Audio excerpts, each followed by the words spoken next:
Hey fellas, it's been like 5 weeks. Sorry about that. Very busy with life, but I got something pretty cool to show you. Okay, this may not be so cool. It's a Mopar rod, and there's your part number, well, casting number, I'm not sure, because it doesn't exactly jive with what came in the box. But that's the basis of it. It's a full floater, standard type rod. It's pretty neat. It came with a kit that I got. The one I was talking about earlier, the 345 stroke. There's your crank number and the quick particulars. And I'm only going over this real fast because I did cover this before. But here we go. We're all set up. This small journal crank is now in the 360 block. This is a 94 360. You can see it's a Magnum model.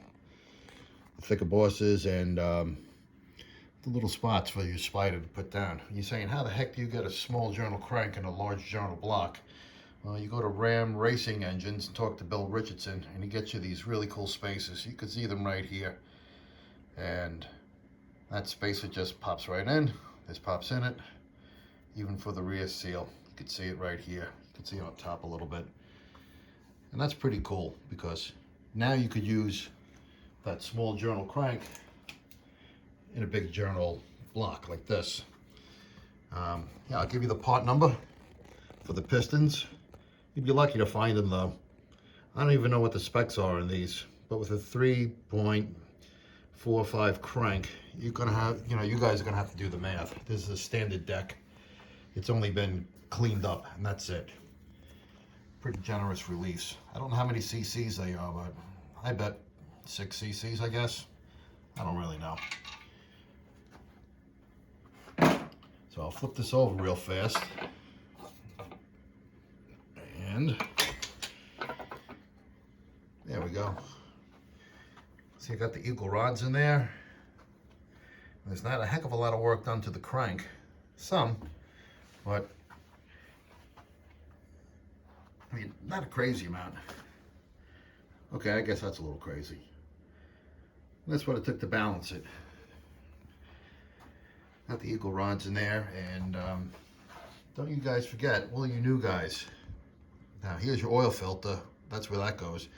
This is the hole. You got to make sure the plug is down in there. Make sure your plug is in there, so it diverts the oil. Otherwise, you end up with no oil pressure. You can see it's an 8-bolt crank. This bad boy is pretty much ready to rock. I got to put in my cam bearings. Don't have any of those, but they're pretty easy to do. I know.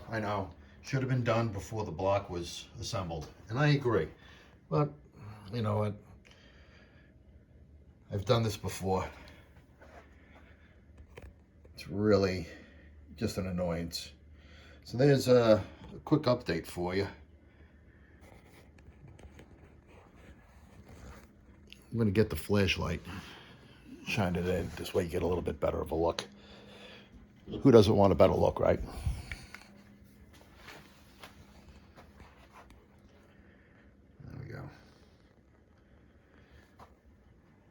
Oh, nice, clean, ready to go. There's your plug. That's the one I was telling you about. Without that, no oil pressure. Big bummer. Big pain in the ass to replace. Now I got these studs in here. They're Mylodon. And you can't use it over here on the last one.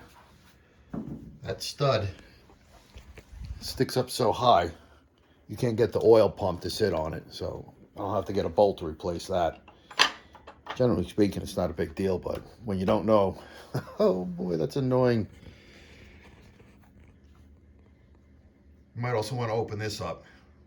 When the oil pump gets on here, there's a little gasket that goes in between. You can enlarge this hole so it helps pick it all up, pick up all that oil. Here's the Mylodon tray. Now the Mylodon tray has attaching points a little bit more narrow. This is already moved over. But what I don't like about it is that it's kind of short. Let me see, if this is where it gets lined up, that's as far as it goes. That's it. Just kind of leaves that 1 and 2 piston rod assembly way out way out there.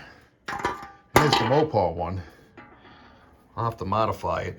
These holes here are just too small to fit over the main studs. That's not really a huge deal. It is when it's backwards. Let me put that right way. All right. You can see it covers up the front a good bit more. Yeah. All right, hold on. Yeah, we're in line. Enough for demonstrational purposes. And once the bolt holes are lined up, this slip will come right down to the bottom here. It'll be right up close or against the pan rail. Help control that oil. I'll be using this one. Oops, sorry about the finger. I'll be using this one. Absolutely. Well, I got the core plugs, a couple core plugs I need, the cam bearings. I have a Kevco oil pan coming up. It's a little bit deeper one. That ought to be nice. All right. When that comes in, do a little show and tell on that, and I'll let you know if there's anything that you should be aware of. I don't know. Maybe these studs will get in the way. I don't know. We'll find out. Everything's in flux when you build these things. All right, everybody. If you like what you see, like, share, and subscribe. I'm slowly getting there. Catch you next time.